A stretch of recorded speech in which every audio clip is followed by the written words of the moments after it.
자, 이제 일본과의 무역 갈등 부분도 반영될 만큼 반영이 되었고, 미중 무역 전쟁도 어느 정도 종결점이 보이니까 더 이상 우리 증시를 끌어내릴 만한 재료는 없지 않나 라는 생각이 들었습니다. 자, 그럼 이 시장의 저점이 될 수도 있는 지금 시기에 미리 주목해봐야 할 섹터는 어떤 섹터들이 있을지 살펴볼 건데요. 이렇게 하락 장세에도 이 근데 이런 단기 급등이 우울선을 당연히 넘어야 되고, 그리고 공매도 물량이 엄청난데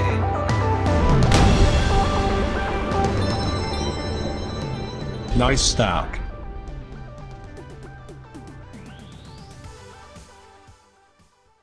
안녕하세요. 나이스스탁 성공투자 길잡이 박성공 전문가입니다. 자, 오늘은요, 이 시장 상황 내용과 좀 주목해보면 좋을 섹터들 내용으로 진행을 해보도록 하겠습니다. 자, 저는 오늘 개인적으로 생각하기에는 이 시장 하락세가 멈출 수도 있을 만한, 바닥을 짚을 수도 있을 만한 희망이 조금 보였습니다. 자, 시장 이야기를 좀 해보자면, 일단 전일 미증시의 경우는 이 3대 지수가 모두 1%대 상승을 하였죠. 나오는 내용들을 보면 자꾸 완화되었다, 격화되었다 하는 이 변동성이 심한 재료들입니다.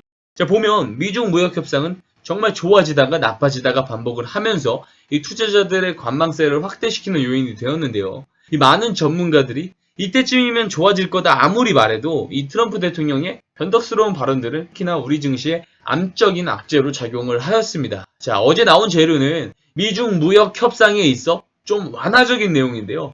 이 트럼프 대통령이 중국 측에서 미국 측에 전화를 걸어서 이 무역 협상 재개를 요청했다고 하죠. 근데 이 내용이 여지껏 보지 못했던 정말 중국에서 간절한 마음으로 협상을 원한다라는 내용으로 요청을 했다고 합니다. 자, 중국의 이런 모습을 보이는 게 처음이라고 하면서 조만간 협상을 시작할 것이라고 언급을 했죠. 자, 중국은 이 미국과 무역 합의를 하는 것 말고는 다른 선택지가 없고 중국이 무역 합의를 원한다라고 생각한다고 언급을 했어요. 자, 중국 언론에서는 그런 통화 내용은 확인된 바가 없다고 이야기가 나오긴 했지만 이 중국의 류허 부총리도 차분한 태도로 상의와 협력을 통해서 이슈를 해결할 의지가 있다라고 말을 했고요. 무역전쟁이 악화하는 것을 반대한다는 입장을 밝혔습니다. 뭐 언론에서 뭐라고 떠들던 이 통화 내용이 오고 간 것만은 분명해 보이죠. 자, 그리고 사실 양측에서 관세 부과를 하겠다고 했을 때도 지금 당장 하겠다가 아닌 12월부터 하겠다라는 내용들이었어요. 자, 과거에도 말씀을 드렸지만 28년 만에 최저 GDP 성장률을 기록한 중국 입장이나 미국 IT 기업들의 부진한 실적이 이어짐과 동시에 끼는 겉핥기식 버블 증시 현상과 그 책임 입장에선 트럼프 대통령의 내년 재선 지지율 등의 여러 복합적인 이유를 볼 때 이 양국의 무역 전쟁은 오래 가져갈 만한 내용은 아니다라는 것이고요. 9월에는 정말 쇼부를 볼 수 있지 않을까라는 기대감이 좀 평소와 다르게 와닿습니다. 자, 이어서 우리 증시를 넘어와서 보면 이러한 상황들이 만들어지다 보니까 장 초반에는 갭 상승 출발을 해서 강한 흐름을 보이다가 오후 들어서 급격하게 하락세로 전환을 했죠. 근데 이제 오후장의 하락 이유를 보면 내일 일본의 화이트리스트에서 우리나라를 제외시키는 조치가 시행이 되죠. 그 여파에 대한 불확실성으로 오후에는 현금화하는 투자자들의 매도세라고 볼 수가 있겠죠. 근데 제가 예전 영상에서도 설명드린 내용이 있죠. 우리나라는 일본의 화이트리스트에 2004년에 지정이 되었는데 그럼 이전에는 수출 허가를 못 받아서 문제가 된 적이 있었느냐 살펴보면 전혀 그렇지 않다고 설명을 드렸습니다. 자, 사실 이 화이트리스트 이야기가 나오면서 시장이 크게 빠지는 것을 보고 저는 이렇게 빠질 만한 이슈는 아닌데 하고 의아해했다고 했죠. 이 부분은 정치적인 문제지 경제에 큰 타격을 입는 부분이 아니다라는 것입니다. 이후 시행세 측 발표 내용에는 우리가 우려할 만한 일도 없었고요. 자, 오후에 현금화 물량이 나왔다 하지만 이 화이트리스트에서 우리나라가 제외될 것이라는 것은 이미 알고 있었고 종합지수도 이미 선반영이 되어 있었던 부분인 거죠. 새삼스럽게 또 왜 빠질까라는 생각입니다. 자, 이제 일본과의 무역 갈등 부분도 이렇게 오버해서 반영될 만큼 반영이 되었고 미중 무역 전쟁도 어느 정도 종결점이 보이니까 더 이상 우리 증시를 끌어내릴 만한 재료는 없지 않나 라는 생각이 들었습니다. 자, 우리 증시만 보면 혼자만 경기 침체를 겪듯이 떨어졌어요. 자, 원인이 무역 문제가 해결이 된다면 어떻겠습니까? 낙폭이 상대적으로 과대되었던 한국 증시에 악재성 재료도 소진이 되었겠다. 이 강력한 매수세가 들어오는 것 또한 충분히 소설은 아니다라고 보여집니다. 자, 그럼 이 시장의 저점이 될 수도 있는 지금 시기에 미리 주목해봐야 할 섹터는 어떤 섹터들이 있을지 살펴볼 건데요. 그 전에 나는 정말 이 급변하는 시장에 혼자서 대응하는 것이 너무 어렵다.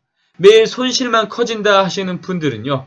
여기 아래에 있는 번호로 숫자 2만 적어서 보내주시면 저희가 빠른 수익이 날 수 있는 종목 받아보실 수 있게 안내 도와드리도록 하겠습니다.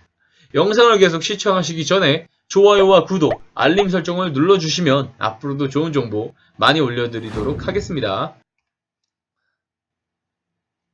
자, 시장의 저점이 잡힌다. 그럼 당장 주목해봐야 할 테마는 무엇이 있을까요? 제가 누누이 이야기했던 섹터가 있죠. 시장의 저점이 잡히면 큰 수급이 제일 첫 번째로 들어오게 될 섹터는 수소차 섹터다 라는 말씀을 드려왔습니다. 자, 이 내용은 너무 많이 이야기를 드렸죠. 이 아람코와 우리나라와의 협업, 그리고 그 전망에 관한 내용은 아마 몇 차례 말씀을 드렸을 것입니다. 자, 그 중에 제가 가장 좀 마음에 들어하는 종목, 한 종목 가져왔습니다. 이 우수 AMS라는 종목입니다. 자, 최근에 이렇게 거래량이 늘은 모습들을 또 확인을 해볼 수가 있죠. 자, 두 번째 섹터입니다. 자, 두 번째 섹터는 바로 이 남북 철도 관련주입니다. 자, 오늘 보면 이 철도주들이 굉장한 강세를 보였어요. 이 철도주들의 오늘 대장격으로 움직였던 이 중앙오션 같은 경우도 이렇게 보면 장대 양봉이 나왔죠. 28.65% 상승을 했었습니다. 자, 보면은 이런 내용이 나왔어요. 자, 이런 기사가 나왔는데요.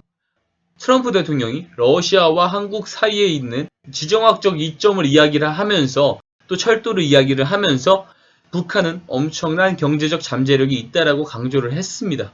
실제로요, 북한은 이 철도 현대화 사업에 상당한 관심을 두고 있어요. 지난해 고위급 회담에서도 이 문제가 비중 있게 논의가 되었었고, 이 동북아 6개 국가, 미국이 참여하는 동아시아 철도 공동체를 먼저 제안하기도 하였죠. 자, 현재 자본의 흐름상 이 두 섹터가 움직일 가능성이 매우 커 보입니다. 자, 그렇다면 이 설명드린 위 두 개의 섹터 내에 급등할 수 있는 종목들을 받아보고 싶다.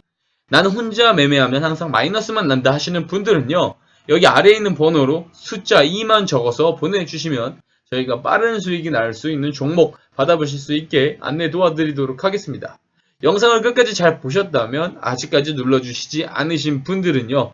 좋아요와 구독, 알림 설정을 눌러주시면 앞으로도 좋은 정보 많이 올려드리도록 하겠습니다. 자, 오늘은 여기까지 하겠습니다. 수고하셨습니다.